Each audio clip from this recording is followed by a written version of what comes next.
Hey, hey. Hello, how are you? Good, good. Can you hear me properly? Yes, can you hear me? Mic Yes. check, Oh my mic. God. Look at that setup. I love it. Welcome to my home. I love it.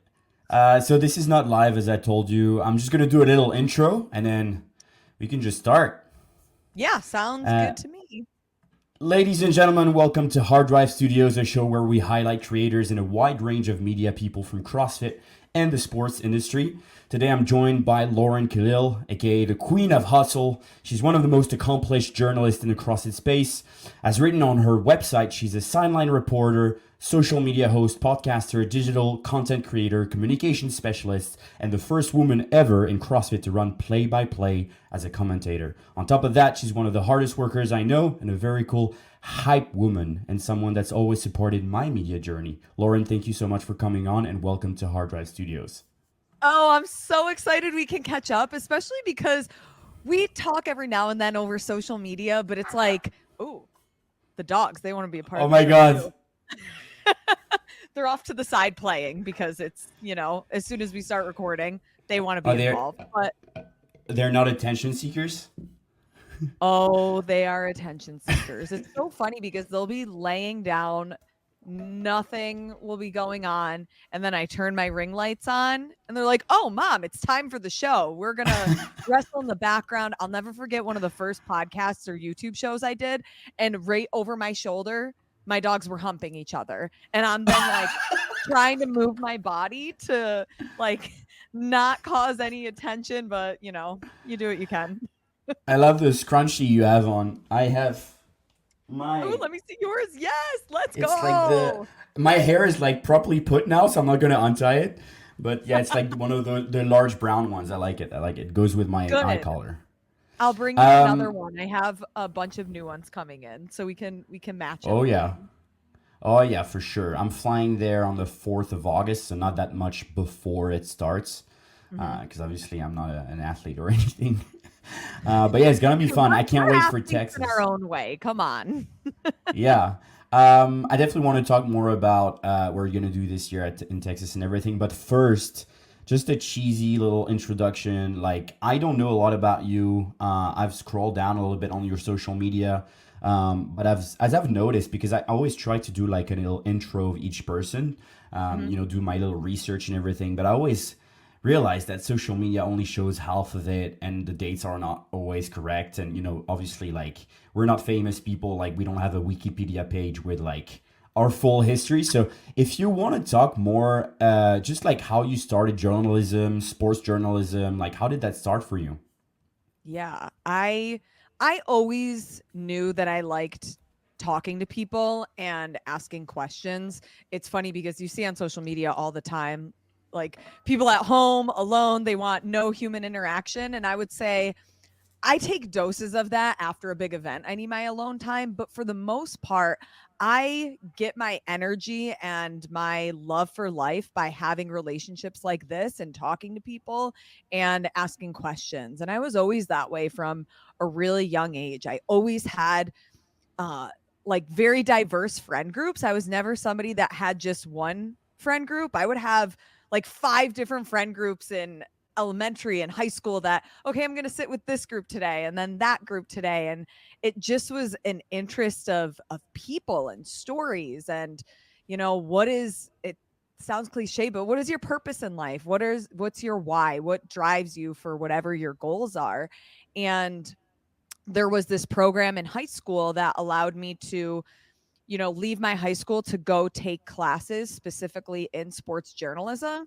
So I was in newsrooms working with the sports department, and I was working with public relations and marketing and all of these things that kind of fall under journalism.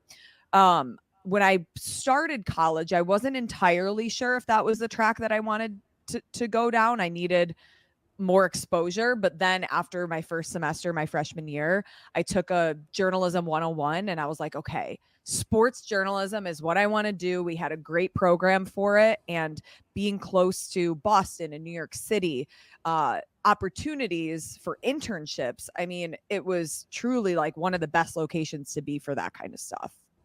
Yeah, is that where you were born in near Boston? I was born in upstate New York, which Okay.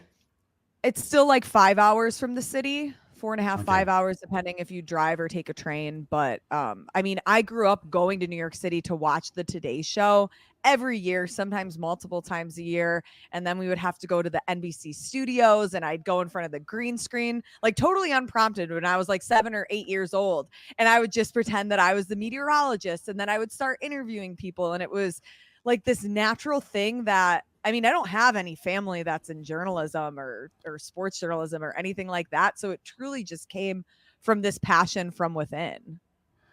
I freaking love that. That's really cool. So it's not something that came up like out of nowhere. Like you truly always wanted to like share stories and just be in front of a camera and like do these things. That's really cool. Yeah, What like my mom was has this hairbrush and it was like this big hairbrush that kind of looks like a microphone. It's got these little like prickly things that back in the day would make you have like really big bangs or really big hair. Oh, And I know as that you one. Yeah, okay, exactly. Like if you can picture it in your mind, I'll have to send it to you exactly so you can really see. But I would take it from my mom while she was doing my hair and I would pretend that it was a microphone. So it just, for whatever reason, it's always kind of lived in me, I guess. I love that. So you study journalism, and fresh out of school, what was like your first big gig? Mm. Let's see. I mean, when I graduated from college, I it didn't take me long to get a job. I think when did would I have graduated college in May? Yeah, I think like early May. And then I moved to a small town in Illinois for my first like TV job in July. It was right after the July 4th holiday. So that was like my first real job, but I had some really cool internships in college. I worked for the Dan Patrick Show, which is a sports show during Super Bowl week. So, I got to see all of the people and when I say internship, I mean, I went and made sure that everybody's coffee was hot and that everybody was hydrated. I wasn't Yeah. actually doing like journalism, but it was a really cool peek behind the curtain of what goes into being a sports reporter, being a host, what it's like to interview athletes and things like that. And then I also had a really cool opportunity to intern with the Golf Channel. So that was Oh. another great opportunity to be exposed to what it looks like to do this kind of stuff. And then when I got my first real job, um, it's funny because I made a lot of mistakes in my first job. I mean, from driving an hour and a half and realizing that I don't have a memory card in my camera and I'm going to the middle of nowhere and there's no Walmart, there's no Best Buy, there's no store that I can go to get a dang memory card. So I have to drive all the way back an hour and a half to the station to then go all the way back an hour and a half to interview whoever it was. Oh shit. Um yeah, and it was really good learning experience as like a real job because I've over the last 10 years I've taken all of those little things and I made a lot of mistakes early so that now I feel grateful because well, of course I still make mistakes. They're not the big mistakes of like not saving a project and closing your computer and then the project's gone. I mean, we can all relate in one Happens to capacity the or best of another. us. And hard Yeah. drives crashing. Yeah, technology's Yeah. fun. Yeah, exactly. But what I love is like when your brand, it always says Queen of Hustle. What I love is that you're a true hustler, and when I say that, I truly mean it. And I learned through you that you come from a family of hustlers. Yeah. Because if I can remember well, you told me your grandfather moved to the U.S. from Lebanon, Yep. and they freaking opened a grocery store which still exists, the Kalil grocery store. Yeah. It's And I it's kind of crazy to think about your roots because as you and I were talking over Instagram, I feel like not a lot of people talk about their family roots and I don't know what it's like for you, but especially living in the US, everybody I mean, is a mix of European or Middle Eastern or from Asia. Like, there's so many mixes that it's hard to trace back like true roots of your family. But yeah, with my grandfather, he moved from Lebanon when he was a baby, and my great grandfather opened up a grocery store in Inlet, New York, and then they lived above. the grocery store.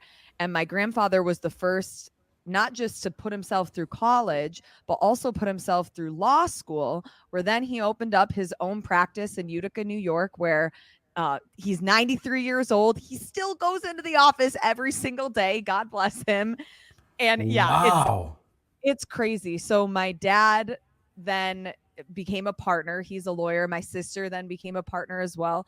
My uncle too, for a short time. He travels a lot. I don't really know what he does anymore. But so my grandfather, father, and sister, they all work for Kalil and Kalil Law. That's so But cool.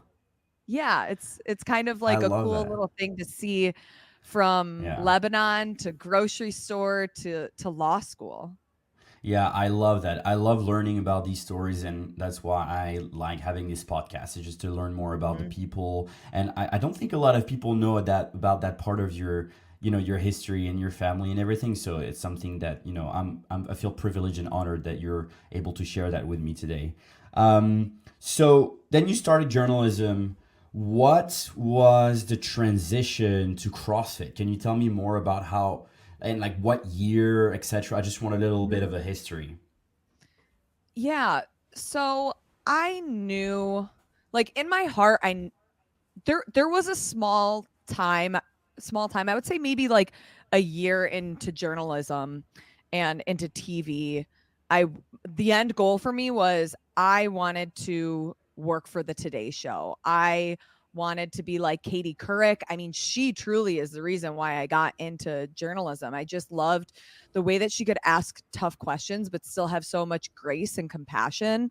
Uh, Yeah. Without getting emotional, but just like the human connections that she was able to make with people was really inspiring to me growing up. I So mean, being from go ahead. Europe, sorry to cut you off quickly. Being from Yeah. Europe, I don't know who she is. So I watch a lot of like shows like Jimmy Fallon, Jimmy Kimmel. Like I was always a big fan of Conan O'Brien and all these guys, but I don't know who she is. Yeah. So essentially, the Today Show is just a morning show on NBC. So one of the Yeah, big TV networks. It's a 4 hour gotcha. morning show. So she would do headlines, interview guests on the set. Now she has her own show. I mean, she's been out of the Today Show for I feel like almost 10 years at this point. Okay. But yeah, so she was really the inspiration for me. But within like a year of being in local TV, it just the stories that I was doing, every now and then I would get one that I was really interested in, but it just wasn't true to like what I feel in my gut, Yeah. especially because I wanted to be this hard hitting journalist where I can go do a court trial story. I can go do a house fire and show compassion if people have lost loved ones and like criminal stories and things like that. But if you meet me, you know that being like very serious and hard hitting, like I can do it, but it's not authentic to who I am. I'm somebody that loves like bringing out the best in people and telling positive stories and having fun. And the further I got into my career, the more it just felt like, gosh, I'm becoming this person that I don't want to be, especially during the pandemic. All I was doing, I was working 6 days a week, full time, more than full time still, talking about death, talking about riots, talking about protests. It was like, oh my God, I would go to bed at night and there was this one time I interviewed a mother whose 11-month-old baby was shot and killed in a car. And I'm just laying in bed thinking, oh my God, this like I feel so bad for them, but this is my life. I live this every single day. And Wow. in the meantime, I was getting really involved with CrossFit. So I started CrossFit Okay. back in 2016 and stayed in local TV journalism news until 2021. And Okay. when I was in CrossFit, it was my dad who got me involved. Yeah, I was There gonna was ask, how did you get into it? because my dad walked onto the beach with a six pack and I had a six pack of beer. So I was like, I love that it's your dad that got you into it. That's so cool. yeah. My dad walked onto the beach without a shirt on. And I was like, I'm in my 20s. My dad at that time was in his 50s. why does my dad look better than me? That, like, I can't be okay with this. Okay. So I had started CrossFit, and of course, I became addicted automatically. Within 2 months, I did a scaled competition and I finished second to last, and that really lit my fire. And through that, I wanted to consume more and more CrossFit. So I listened to Sean and Tommy and all of the other creators from CrossFit. And then when CrossFit fired their media team, I was really invested in, oh my God, what is going to happen? And Yeah. in my mind, I thought, wow, this is what I would really want to do. It's a sport that I understand. I'm kind of growing up with the sport, so it's much easier to learn the athletes and the stats and uh, like the history. Yeah. But there's no way I'm going to be able to get involved in that. Like, whatever, I'll keep doing CrossFit, and it kind of is what it is. And Okay. then I kept going into work, and I'm looking at the CrossFit WOD for the day, and I'm writing it down, and I have like an earbud in listening to podcasts while I'm trying to like be focused on writing my news stories about, another tragedy that happened in whatever city I was living. And in 2021, the way that news works is you are under contract. And if you break the contract, they will sue you. There is literally no way out of the contract unless you die. And I wish that was exaggerating and kidding, but it's not. They will sue you for stupid Yeah. money that I didn't have. So in my mind, I knew, okay, you have to make it through when your contract's up in May of 2021. We'll Okay. rewind back just a little bit further to the holidays before that. So we're still in 2020, Hmm. and I just shot my shot. I looked for an email from Morning Chalk Up, and I was like, I don't know. I feel like I have the skills to at least write for them. I mean, I write every Yeah. single day in my job. It could be something that maybe turns into something. And from Yeah. there, I didn't re-sign my contract. I was only writing part-time for Morning Chalk Up, and then I mean, I lose my 401k, I lose my health insurance, my benefits. I mean, when you these are all things that I had security, but even though those are things that definitely make life easier, those Yeah. things weren't worth it to me to do something that didn't feel right in my heart. So I quit my Yeah. job. I was only writing part-time. I was relying on my savings for about a month before then my affiliate at the time Yeah. hired me somewhat full time. So I was making What like what decent. affiliate was that? CrossFit Syracuse. Okay. Mhm. Cool. It's funny. I was just having this conversation. So I had Erin Murphy earlier Oh, yesterday. I She love shoots Aaron. for, yeah, she's amazing. Love her. It's And we great. were talking about like how scary it can be to like move from like a secure job into media, into doing your own thing and everything. And I think props to us for like getting the balls to like throw ourselves in there and just like pursue our dreams. Because so many people they just get stuck in their day to day job, and I mean that's fine. There's nothing wrong with that, but it takes balls. So like props to you, man. Like it's really cool. So you started to write first for morning checkup, but did you miss some of the talking part, like just being in front of the camera and For okay, so I started writing for them. Maybe it was March, and I didn't do my first YouTube interview until that following November.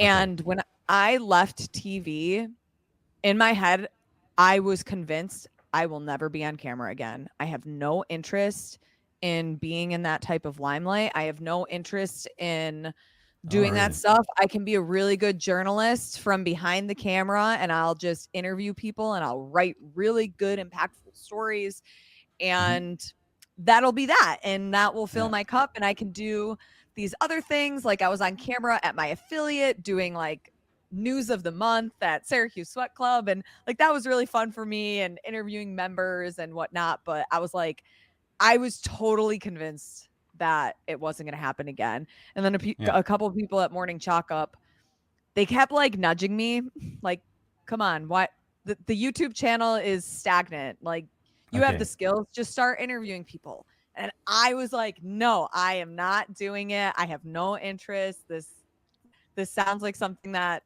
just isn't interesting to me. Did you feel like And it then would I have been like finally a did. step backwards?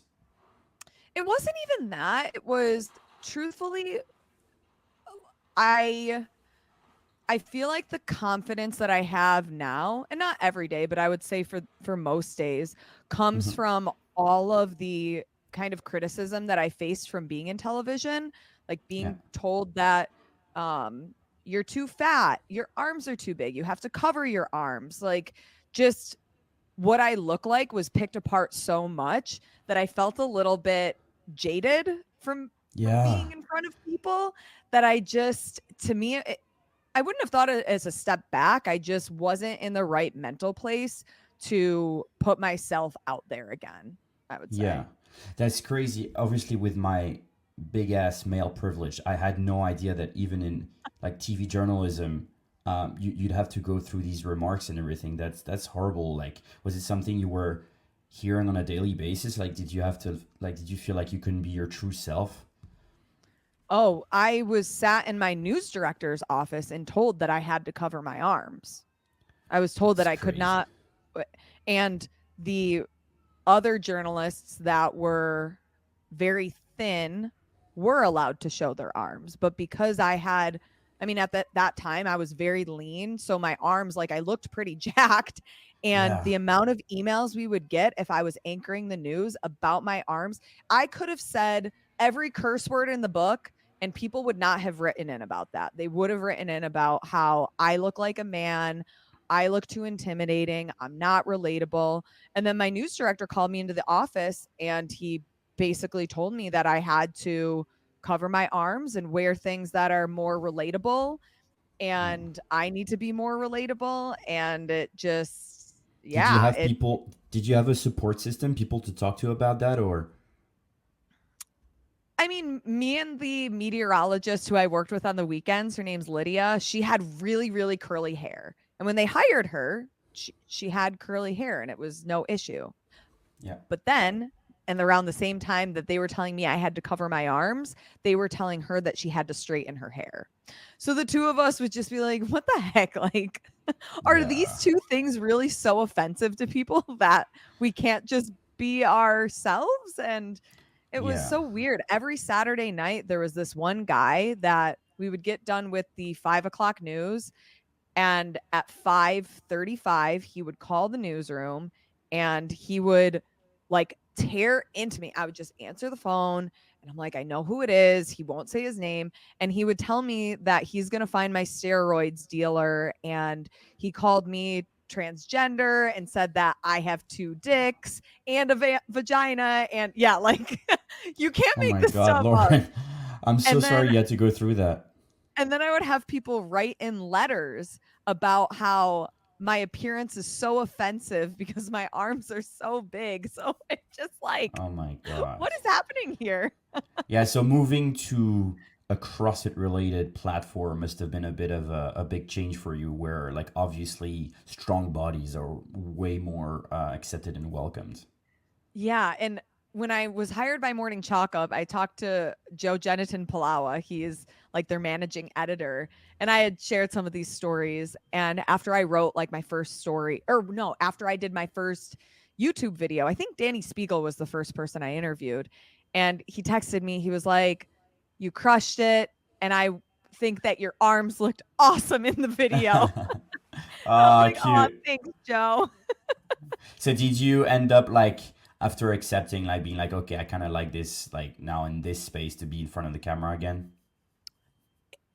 Not even 5 minutes into the interview, I was like, okay, this is where I'm meant to be. Like Okay. this feels authentic. And I think I was just like the waters in my brain were muddy from thinking that I didn't like being in front of the camera and interviewing people. It wasn't that. It was that I was just so sick and tired of nobody The listening to environment. what I was saying. Yeah, it was like it didn't matter what I was saying. People were just so concerned about how I looked and Yeah. like that didn't feel great. Yeah, no, obviously.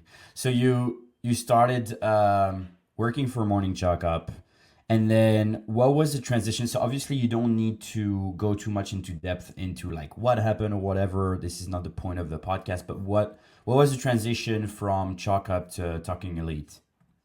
Yeah, so I officially left Morning Chalk Up like the last week of January or first week of February in what is it, 24? So 2022. Yeah. Yeah. No, 2023. Gosh, I don't even remember how long it's been at this point. Like 2 years ago. Yeah. Because I remember Wadapalooza was the last thing that I did with them. And prior to that, again around the holidays before that, I had started talking to Tommy. And Tommy at the time was still working at Morning Chalk Up, and the two of us would collab all the time in text and talk about ways that we could somehow work together. And then there was a group thread with me, him, and Sean, and they were just talking about how they wanted to grow their team and they'd really love to work with me. So from there, we just started conversations. And then Charlie Doobie, who owns Talking Elite Fitness under his company, Hamilton Road Productions, him and I met at Wadapalooza. We were both there for jobs, obviously. And we chatted, and then I started working for them in February, right before the season really began. Awesome. So that was okay, cool. And do you like it there? Oh, You I having love it. fun? It's really fun because I mean for a lot of reasons, but with Sean and Tommy, I really feel I I never felt like a third wheel with them because the two of them have been working together since I mean, what, 2010? Like a Yeah. really, really long time. So it's hard to or it might have been hard to feel like, oh my God, these two guys have so much like history together that Yeah. I don't want to just be the third wheel, but they have always made me feel like a collaborative team member and that like the three of us are equal. And I mean, I just have so much fun with them. They're two of the most genuine people that I've ever met. Yeah. And they're also like my biggest cheerleaders. And I try to be the biggest cheerleader for them too. And we build each other up, and that just makes it fun. I love that because obviously after a while, I don't know if you were already doing it, you started doing your own thing, your own little show thing, or is that always linked to Talking Elite when you're on the floor and you interview these athletes? Because I sometimes see like in collab with Lauren Kalil, but not always with Talking Elite. Like, is that your own thing or is it It's a it's kind of a mix. okay? And it is a little bit of a gray area, but they're great about like the three of us will kind of talk about it beforehand. So, yeah, after the games last year, I realized like I love doing this, but there's so few opportunities to talk about CrossFit at the highest level. And there's Mhm. all of these other competitions that are doing really great things. And I feel like I can offer more to them where I find value, but they can also find value through hiring me. Yeah. So at that point, I just started cold like DMing or looking for an email. I mean, I love to cold message people. That's how I've gotten any opportunity that I have is just, hey, this is who I am. This is what I do. Let's jump on a Google Meets. And Yeah. so for bigger events, like if you see me doing athlete interviews at Wadapalooza or Rogue or the games, that's under Talking Elite Fitness. But when I do Gotcha. tactical games events or tomorrow I leave for Joplin, Missouri, I'll be covering monster games. That's all Mhm. independent just through my own brand. Okay, gotcha. That's really cool. I'm curious about a part of your life that's probably a part of like a lot of media's life as well. But I see your stories. You're basically living on planes. You must have 100 million miles to your account or something. How's, if you don't mind talking about that, how's balancing bit like private life, just every like social life with work and traveling so much? Like, how do you? Mhm. Because I always, obviously, I always see you in your stories like super high energy, like always smiling, and that's like the biggest image that you give off. And I've met you in real life, and you're really like that. You're a very like positive, high energy Thank person. I you. love that about you. But it mustn't, like, not that I want to talk about dark stuff, but it mustn't always No, be but like yeah. rainbows and sunshines. And something that I like to talk about a lot on this show with creators is the mental health side of things. Sometimes we go deep, sometimes we don't go deep into it. But I just want to learn more about that about you. Yeah. Um, I would say the worst place to meet me is at an airport because I have a very distinct look on my face. I probably have the worst resting bitch face on. That's like the one place where I just hope to God, please nobody see me that recognizes me because I don't want to give off a bad interaction to somebody. And if they were to meet me for the first time at the airport, I don't think it would be a reflection of my true self. It's just more or less like, another airplane. Like I'm going to this really cool thing, but the whole like, if I had one superpower, it would be snap my fingers and I'm wherever I want to be. Like that would Yeah. be the superpower. Yeah. But I think the How do you timing of this balance like Yeah, the timing of this podcast is really interesting because I would say after the last semifinal, I got home and I don't want to say that I truly thought about quitting, but I was so burnt out. Like yeah. I sat in my room and I think for like 48 hours I just cried. I could Yeah. not stop crying. And I'm texting my therapist. I was like, I don't know what's happening to me. Like, I have no motivation to do anything. I just want to eat like shit. I don't want to work out. I don't want to answer the 47 unread text messages and the 400 unread emails right now. I just want to throw my laptop out the window. I want nobody to reach out to me, nobody to bother me. And I want to be a hermit and just cry and sit in my feels. And I think that there is a huge component of balancing the amount of time I'm home versus the amount of time I'm on the road. I mean, for that, I was on the road 4 straight weeks. Yeah. And I feel like for me, if I do back-to-back weekends, I'm okay. But adding a third one is kind of where I start to teeter with my mental health. And then a fourth, it just it's tough. I almost didn't go to Syndicate Crown. Was that the last one? Yeah.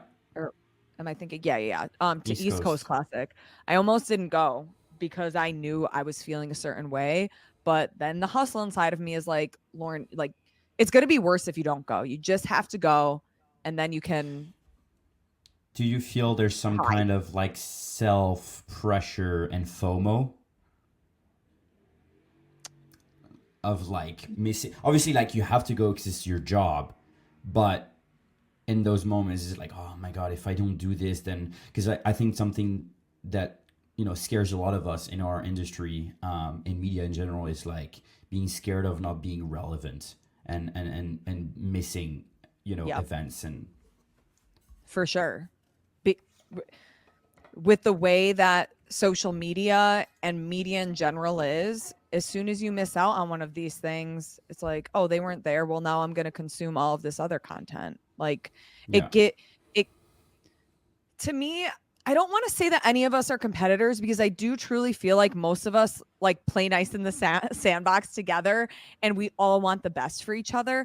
But Yeah. I know if I'm not there doing athlete interviews, another network is going to do athlete interviews. And then if I try to jump into the ring again, well, it's like, well, now they're used to consuming this. So why are they going to come back to me when it's not consistent? So in my Yeah. head, I knew that Lauren, you need to suck it up and you need to go and you need to do Yeah. it, even though like your headspace doesn't feel great right now. And then you'll go home and you'll feel all your feels. And yeah, it took me like 2 to 3 weeks to get out of that funk. And I didn't Yeah. not work for 2 to 3 weeks. It was like I didn't work for 2 days, which Yeah. is a normal weekend for most people. And then, I started to pick up the pieces, but I knew that I wasn't giving my best self in anything I did. I knew that like deep down I was really miserable because I just was so burnt out.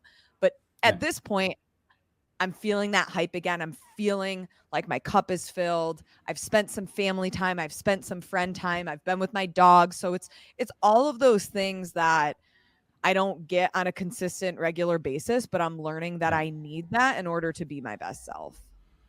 Yeah, I love that. I totally feel the same. Like, so, like the thing is, when you're on those events, you're on such a dopamine high, and you like. I went to the South Africa semifinal Mm-hmm. in Joburg, and I a day before leaving, I caught like a bad flu or something like The 40 worst. degree fever. like sore Oh throat, my and also God. South Africa is super dry. Yeah. So I got there and I was super sick, but I just like sucked it up, drank a ton of Monster, ibuprofen, antihistamines, and just like pushed through the whole weekend. And like on the moment, it was fine, but then you go home and you're like you have a Yeah. big like calm down. And I feel like in those moments when you do get home, it's really important for mental health and being like last long in our business, and our passion is to like truly find those moments to like meet with friends, meet with family, people who bring you back down to earth, spend some times with yourself as well. Like just, I know like I'm a big extrovert, but I learned like getting older that I'm becoming like ambivert, I think it's called, where Oh, I've I never heard of go, that. yeah, so basically, like ambivert is just someone that can be a bit of both introverted and extroverted. And for the longest Okay. time, I thought, I'm like you. I'm a big goofball. I talk a lot. I'm a Yeah. yapper. I'm an extroverted person. I always joke around. I come from a family of big jokers and people who speak loud and are not ashamed of it. And for the longest time, so I was conditioned to think like, oh yeah, I'm an extrovert. But then I Mm-hmm. realized, like doing all those events, that when I come home, I'm like, oh my God, I don't want to see anyone. I don't Yep. want to, and I love those moments where I come home and I literally, like, for 3 days don't see anyone, just spend some time on my own, read my book, like do some, self-care. And I think that that's really important. Yeah, So because yeah, events take a lot of energy out of you because you have to be so extroverted and you have to be so social. And as soon as you let that energy dip, then yeah, people are like, "Well, what's wrong? What's going on? You're not being yourself." And it's like you have to be on the entire time, that yeah, at the end of the night, when and sometimes like I'll go out to dinner with people or hang out, but a lot of the times after a night of competition, I'm like, "Nah, I got to go back to my hotel room. I got to put a mindless movie on and sit there in silence." yeah, I feel you. So I wanted to talk about some of the, like, I want to talk about the things that we don't talk about in everyday life. What are do you feel some challenges that you go through in terms of media in CrossFit? What are things that you wish would be a bit better? Things that obviously we can't change the entire wheel and the entire thing. Like, I always tell people like I wouldn't have no clue how to deal with media. Like people at CrossFit, I mean. But I don't know, some things you'd like to see more of, or some things you see like CrossFit is starting to do and it's really cool and they could do more of, or Yeah, I think the space is hard for a lot of reasons, and I think primarily it's because we're all trying to do the same thing or very similar things. And I mean, we talk about it, the financial opportunities are a huge part of it too. And if we're Mhm. all trying to get financial backing from the same sponsors or the same partners, I mean, there's only so much um room that they can spend for marketing. So I think that in itself is a challenge. But some of the things that I find a lot of value doing, like, yeah, athlete interviews are fun and they're fine, and that I would call that, I guess, my bread and butter.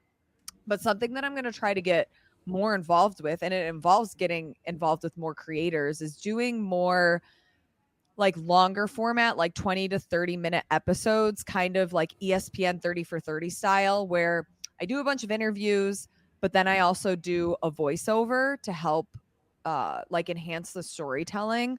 Mhm. I actually haven't told anybody about this, but I'm doing one on Victor Hoffer right now. No Yeah. way. Yeah, I haven't told anyone, more or less because like my timeline has been not great, but it's Okay, so going to I, come I out got the scoop. yes, it's gonna come out before the CrossFit Games, but it's basically a mini doc of not so much his experience at semifinals, but just like the background of him. I interviewed his parents and his sister and his girlfriend and his coach and his manager and this whole like and one of his best friends that was at semifinals. So it's kind of the story of like who is Victor Hoffer and what does his support system make of him, and why is it so important to have a support system in one of these really big athletic career goals. So I'm hoping that that's something that people want to see more of. I love doing that kind of stuff, and it kind of goes back to my roots of just like storytelling in general, where you have this really nice like packaged piece together that like helps put athletes on a bigger platform as well, because you learn more about them outside of just, Vic, you won this event. Like, Yeah. did you plan to go unbroken on the ring muscle ups or whatever it is? Which there's a Yeah. time and place for that. But what are some things There's that I less can do depth. outside? Yeah. What can I do outside of the competition floor? Yeah. I love that. I can't wait to see that. Is that going to be released on YouTube or on Instagram or?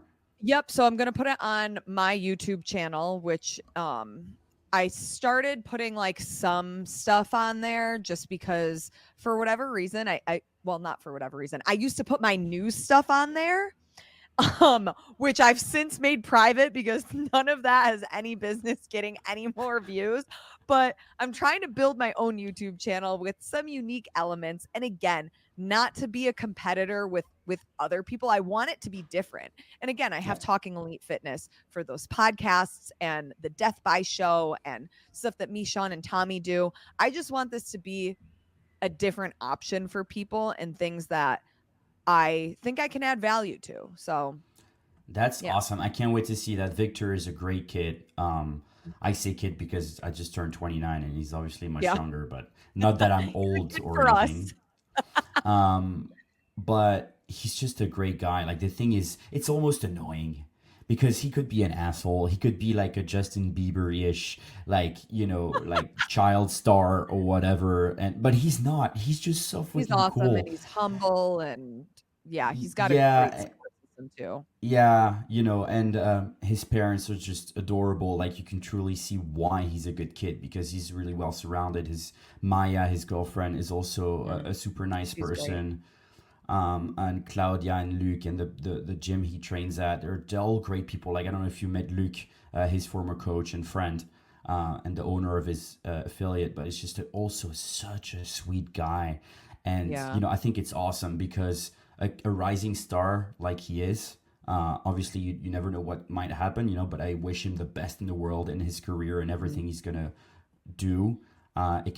It can get to your head. It can, we've seen it with Mal, we've seen it with Haley, we've seen it with all these young athletes that are becoming so good so young, and that are basically born in a CrossFit box, even though Victor obviously has a huge gymnastic background. Yeah. um, but I think the support system around him is really important. It's so important. And even Emma Lawson has opened up recently about like her mental health and how she was so good so young, standing on the podium at the games when you're still in your teens in the elite division. I mean, y- how do you then make sure that your expectations are like in touch with reality? Because okay, where do you go from there? Second, Yeah. first, like there's not much room for margin to like improve if you're just basing it on a leaderboard. So having, I mean, the same way that we have to take care of our mental health, the athletes have to, and like anybody in general has to, and finding that support system, I think, is Yeah. huge. That's awesome. I can't wait to see that. So, can you? I don't know if you're allowed to talk about that or if you want to. Do you have like specific projects, like something new, like a format you want to do at the games this year, either with Hmm. yourself or with Talking Elite, or are you just gonna do some like more of the things you've done in the past? Yeah, more of the things we've done in the past. So of course, athlete interviews and end of day recap shows. We might try working with other collaborators. That's still up in the air, so I don't want to like Yeah, of say course. who they are because then if it doesn't Yeah, happen, that's awkward. But yeah, we're trying to do some more collaborative work with other people in the space, and we have a couple like partner specific projects that we're going to be working on, but hmm, I definitely want to, in the next calendar year, there's some ideas that I have to offer things that are different or create yeah, things that are different yeah, that, um, I mean, again, content creation is all trial and error. Maybe it yeah, hits and it explodes and people are like, yes, more of this, more of this. Or maybe people are like, don't really enjoy that. And then you kind of just yeah, reevaluate what you do and what you want to do. And it's also, I don't know if you like deal with this challenge, but trying to be everything to everyone and trying to figure out what does stick has been really hard for me lately. It was Yeah. like as soon as I launched my brand, I was like, okay, I'm going to write this vlog and I'm going to relaunch my YouTube and I'm still going to cover all these events. And then, I mean, I wrote like 2 stories for the blog. Maybe it will come back to life, but it's like you're trying to do all of these things and then you don't really do anything that great. And Yeah. I'm curious, like, what your recipe to success is for figuring out how to like focus on one thing to add a lot of value or 2 things. Yeah. Oh man, like it's obviously something that I go through every day to know where I want to go, and moments where I feel a bit lost and I question myself.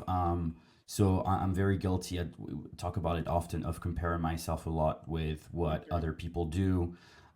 Sometimes, like a creator will get a gig that I was supposed to get, and in the end, he gets the gig, and I see his or her content or whatever, Yeah. and I compare myself like, oh my god, I could have done this, I could have done that. Um, and something that's helped me stay grounded and kind of like keep my focus on what like really matters to me and what I want to do is just trying to stay myself, Yeah. because in the end, and that's advice also I got from other creators who go through the same challenges. It's like, in January last year I started doing photography, so I'm a videographer, in the first place. So I went to film school. I worked for TV actually, as well, but I was doing the post production. I was editing for the shows. Okay. So it's funny because we both have a TV background, except I was in the editing room. I Um, was very good friends with my editors. yeah.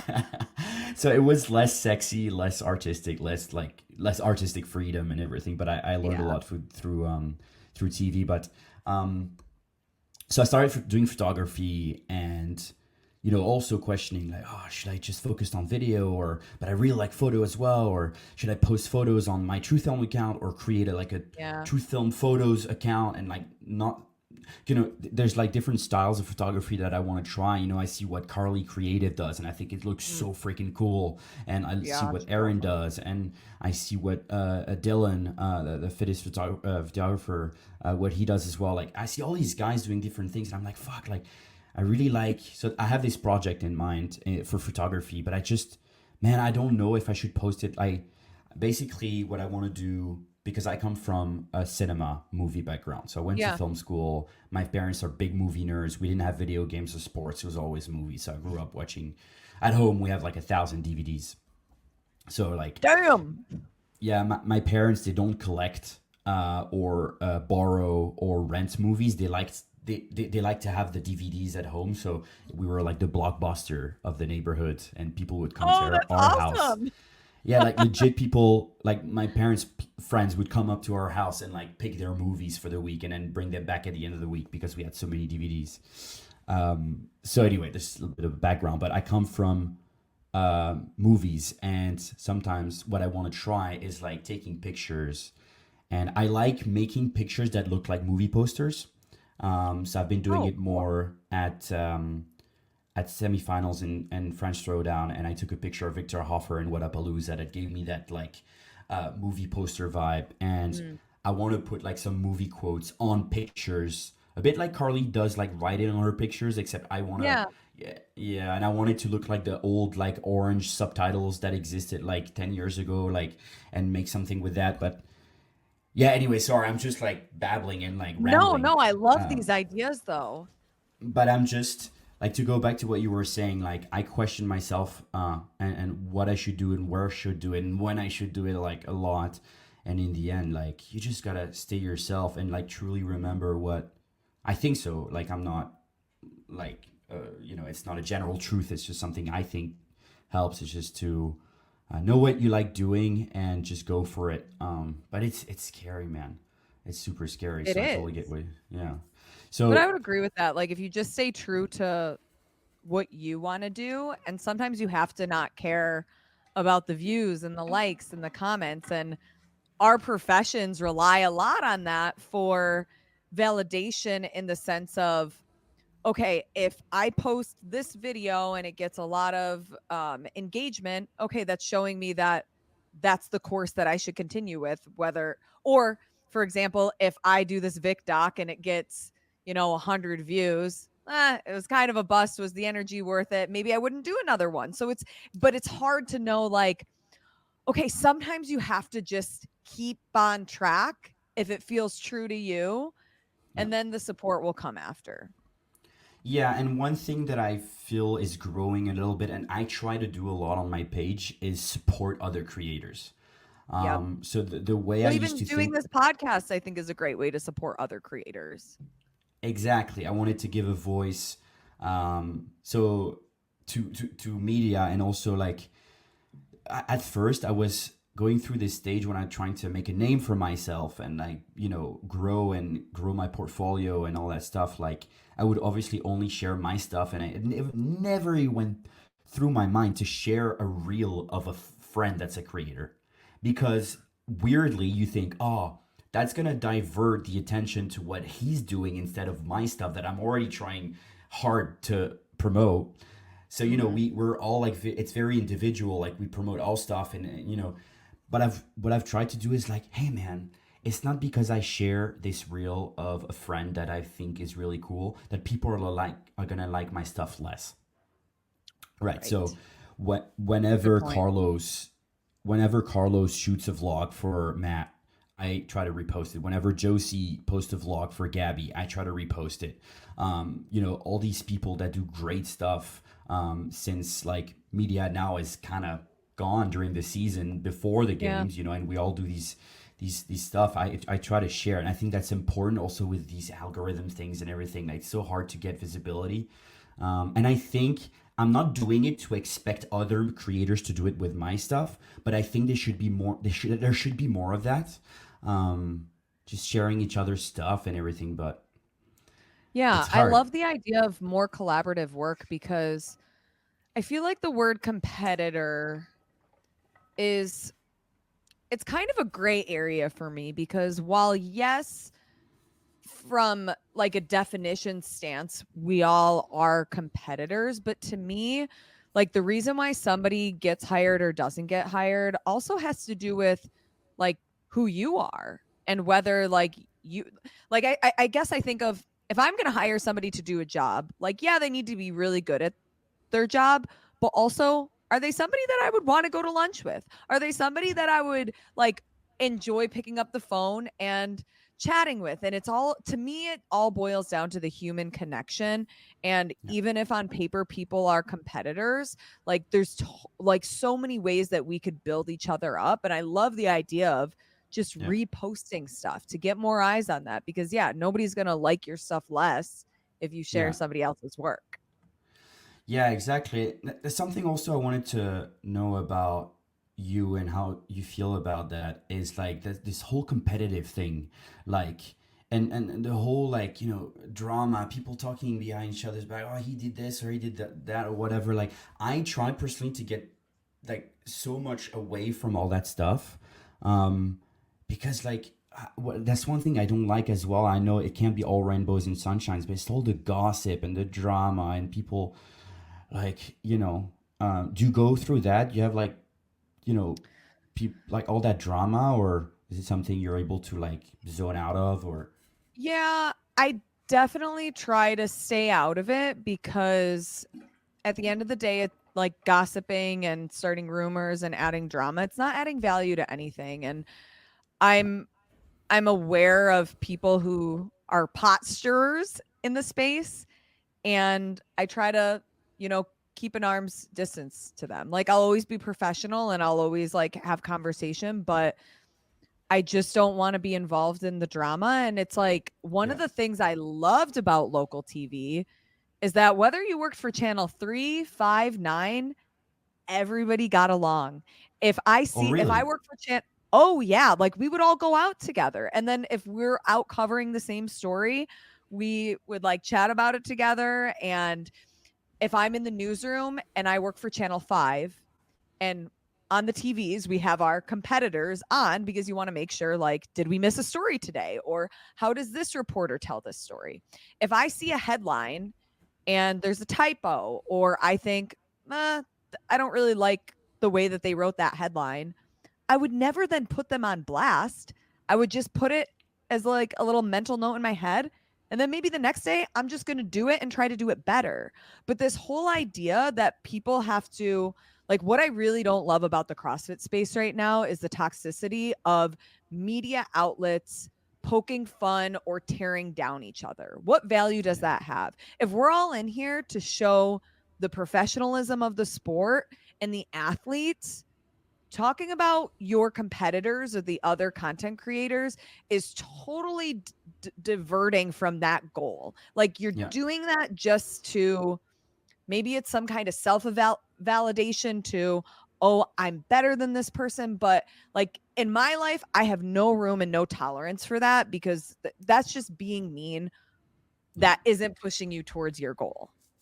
Yeah, it's something I went through when I just started going into the CrossFit space, and I was like, holy shit, there's so much trash talk and everything. Like, obviously, like I like to think of myself as a kind-hearted person. I Mm-hmm. never judge a book by its cover. I Sure. never judge a person on their worst moment. I Yeah. always try to make an idea of someone myself with my interactions with that person rather than based on what I hear of that person, right? Mm-hmm. And when I started, like, the first ever event, big event I did was Lowlands Throwdown, the other semifinals in Europe. That was 2 years ago. And I got thrown into like the space, and I started like doing more competitions and being around like other creators, photographers, whatever.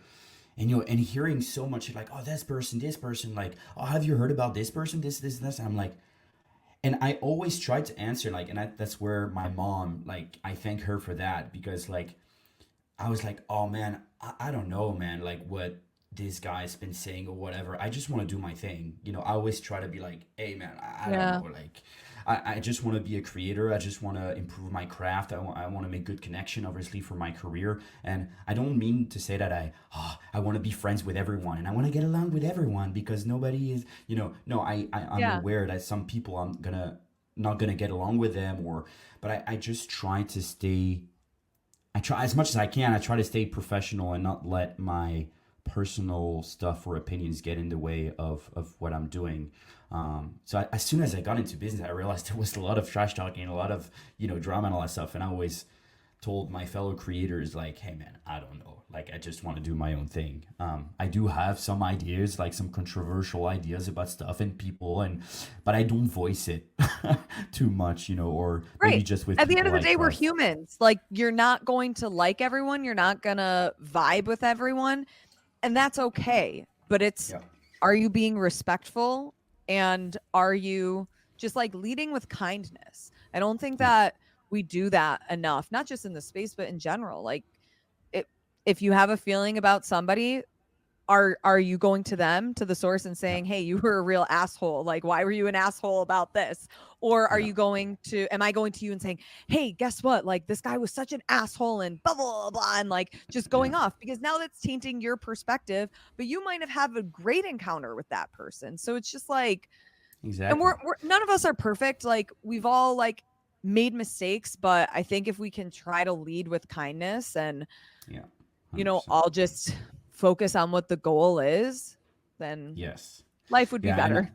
I always give a lot of my love and attention also to the people who trusted me and also supported me from the beginning. So like Yeah. you, for example, you might not know that, maybe you know it, but you were the first person ever to buy a T-shirt off my website, True Lemonade. So Oh, I I have was? like, you were the first person when I go on the list on my Yeah. Shopify. Lauren Kalil, you're the first person to have bought a T-shirt. I And love and it. when I create, My pink shirt.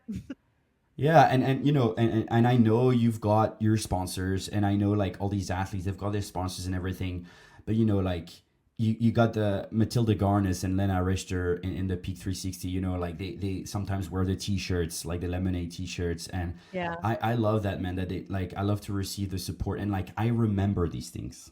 Mhm. I think that's important. Like, for example, tomorrow I'm talking with Peter from Coffee Pods and Watts, and Mhm. he was one of the first to share my reels at my first Wadapalooza that I went to in 2023. He shared the video, and he put like, man, this thing is different. And he Yeah. did a pod with like another creator. He was like, hey, do you know Truth Films is like, I love what he does or whatever. And I got to know Brian because at semifinals in Berlin, he reshared my after movie that was before we started working together. Yeah. And he was like, guys, you should go watch this. And I remember these things. Hmm. So But it's just like the those little support. connections make us all stronger. Yeah, exactly. And yeah, I love that. And I'm going to be working for Be Friendly at the games this At the year. It's going games, to be right? Yeah. awesome. Yeah. When are you flying there? I actually, it's on my to-do list today. I got to change my flight because Oh shit. originally I wasn't getting into Dallas until like 2:30 on Wednesday the 7th, but now that like athlete check-in is Tuesday and then Wednesday is orientation, which like I can't really do anything on Wednesday, but I feel like I Yeah, need to be there on Tuesday. So, for sure. I'm going to I'm going to try to We're negotiate with the airline. Oh my god. Do you have like miles or something? Like, do you always fly with the same Oh, companies? Marius. In like in 5 years, all of a sudden I'm going to post a video or a picture on my Instagram that I'm taking a flight, but I'm not going to tell anybody where I'm going because I'm going to use all of those points and miles to go to some remote island destination where there's no cell phone service. And I'm going to be Yes. gone for like a month. And then I'm going to come back and be like, okay, that was great. Like all Do these it. flights were worth it. Yeah, I love that. I love that. So, we're almost done. I don't want to take too much of your time, but something I want to talk about as well is like, what are you excited about for the games this year? Oh my gosh. I mean, the caliber of athletes makes it so exciting to me. But Yeah. specifically with like the women, I think the storyline is obviously Tia or Laura, who's going to stand on top of the podium. But then what gets really interesting is like who's going to be third through eighth? Because in my mind, and when I look at a leaderboard, there's so many athletes that are interchangeable and based on programming or execution or all of these other variables is going to determine like what that order is. And for the men, I feel like 1 through 10 is, I mean, you could put 10 athletes in a hat, shake them up, put them on a leaderboard, totally random, and I'd be like, yeah, I could probably see that. So I think those things are really interesting. Yeah, the depth of field is just crazy. It's so hard to even think. Like, even when I'm trying to think of a top three for the men, Mm-hmm. obviously a lot of eyes on Adler, but Medeiros wants to make a comeback, and Roman without the injury, what is he gonna do? Like, oh man, I'm so excited. I'm so excited to see what's gonna happen. Yeah. That's what I loved about the games. It's always so unpredictable. And it's a new location, which I And what do you think I mean, about that? I'm a sucker. I loved Madison. And I also love I don't know how you feel, but it's always a little like stressful when it's a new venue that I've never been to, especially knowing like where is media allowed, where is media not allowed, like where can I push the limits and maybe like dip a toe into this gray area and see what happens. And is someone going to kick me out? I don't really know. And Yeah, it's a new venue has all of those little nuances that challenges. yeah, that I would say honestly, the first 2 days are probably going to be stressful in the sense of just knowing how. I mean, it's good because it's all Mapping besides a out. couple. Yeah, like in Yeah, Dickey's Arena. So it should be somewhat easy. Where the first year that I went to Madison, it was like, okay, where's North Park? Okay, where's what's the best way to get to the Coliseum? And it's all like yeah, close, but it's knowing what door to go through and where can I stand and where can I yeah. be where I'm not going to be in the way of somebody. So it just, the Yeah. first 2 days will be stressful. Yeah, my first year at the games was last year, and it was the last year in Madison. So I was like, okay, I can't even Oh, get used to that. yeah. So it was all new. But I did feel like the second year I went to Wadapalooza, I was like, okay, Right. I And know where Wadapalooza the is stuff huge. is. Yeah. Yeah, Yeah. I was like, okay, I know where the stuff is. Like, I know how the access looks like at night. like I know all that stuff. I felt much more comfortable. I loved that second year at Wodapalooza.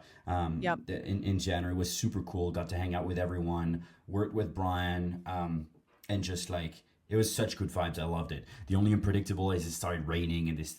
I don't know. Is they started like restricting on the barge? They started restricting Yep. access like in the front, and same. I tried to blur the lines, and at some point I went on the rocks under, like filming from like this.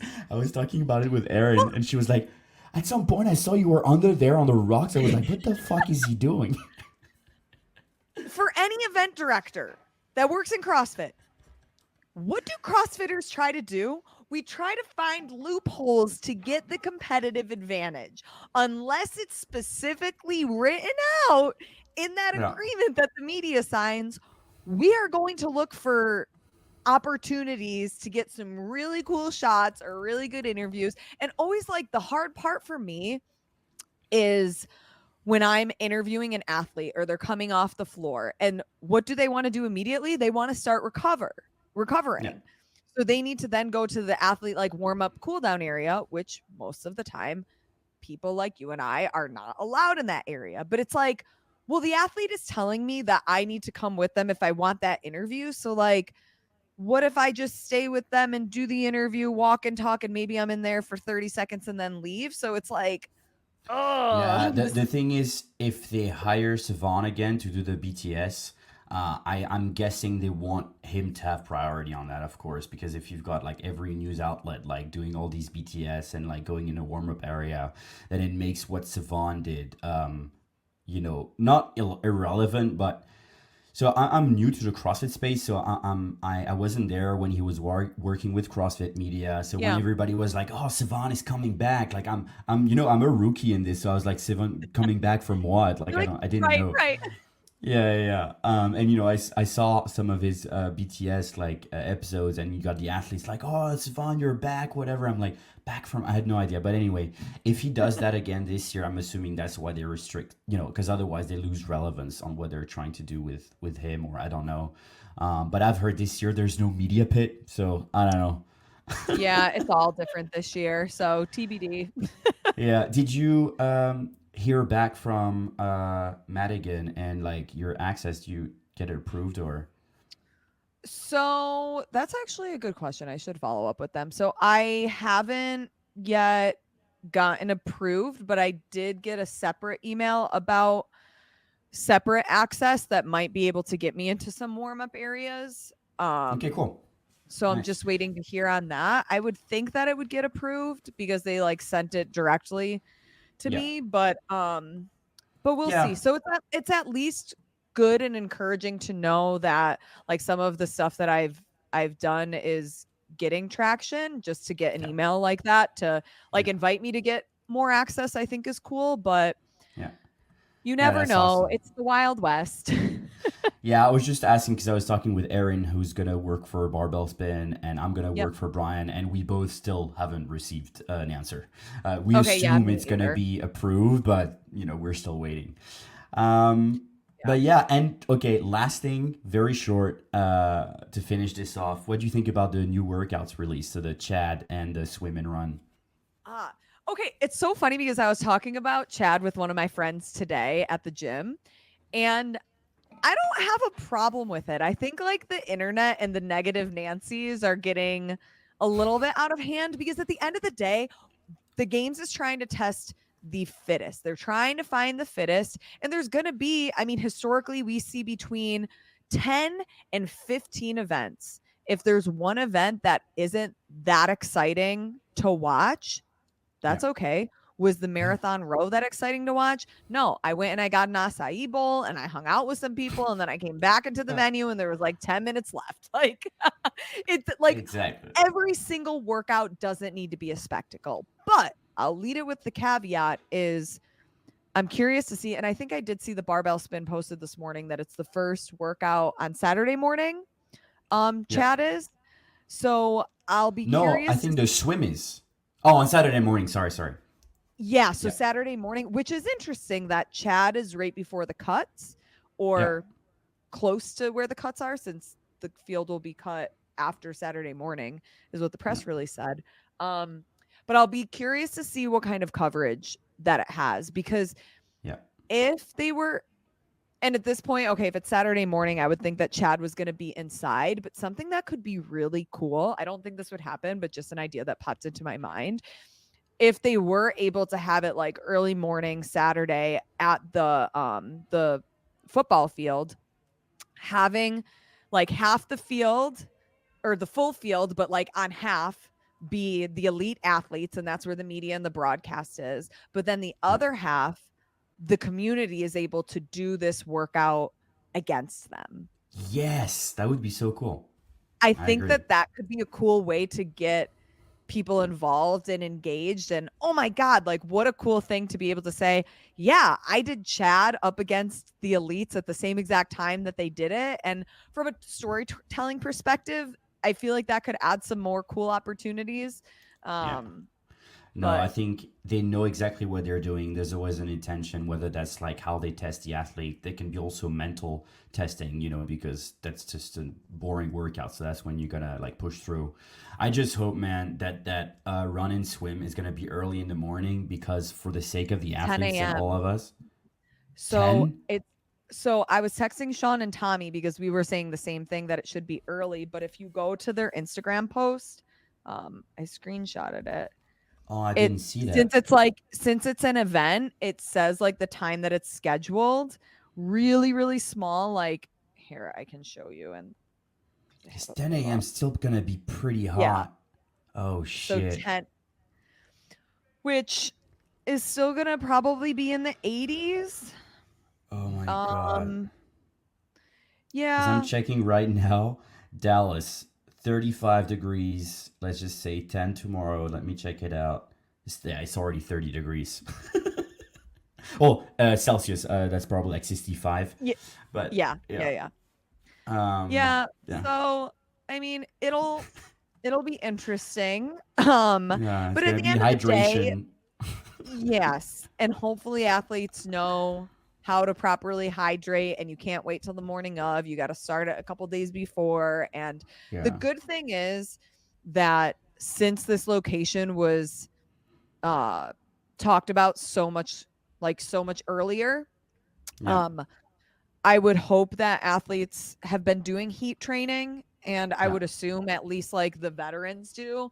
I just don't Yeah. know for the people that live in colder climates, like how Yeah. you really do that, whether you jack up the heat in your affiliate or Yeah. wherever you train. And Yeah, I who like knows? to work for Kristen Holte and her cryo training and all the Norwegian athletes. I know a lot Yeah, of them are like not necessarily gonna do heat training, but they're flying there like a few weeks beforehand to like early. really get Yeah. used to it. Hmm. Um, but yeah, it's gonna be fun, man. I can't wait. I can't Thank you wait so to. much for giving Thank you me. for having me on. This was a good Yeah, little hangout together. right? Like that's what I want to do, man. And yeah, I appreciate you, and I hope people are gonna see this. I'm probably gonna. So I usually what I do is post it on YouTube, Mhm. post it on Spotify, and sometimes I do these little highlight clips on Instagram. Might ask you to collaborate on some of them. Feel free to Yeah, watch I'll totally it. collab. Then yeah, feel free to deny if there's some stuff you don't want to share or whatever. But that's probably what's gonna happen. We didn't say anything too crazy anyway. We're just having a cool No, conversation. no, I will accept Yeah. your collab. Okay, thank you, Lauren. I can't wait to see you in Texas. And yeah, thanks I for coming on. know. We have to do a workout together. Yes, please. And you have to wear your lemonade t-shirt, and I'll get my Oh, crunchy. deal, deal. I can't wait. Sounds good. See you. Talk soon.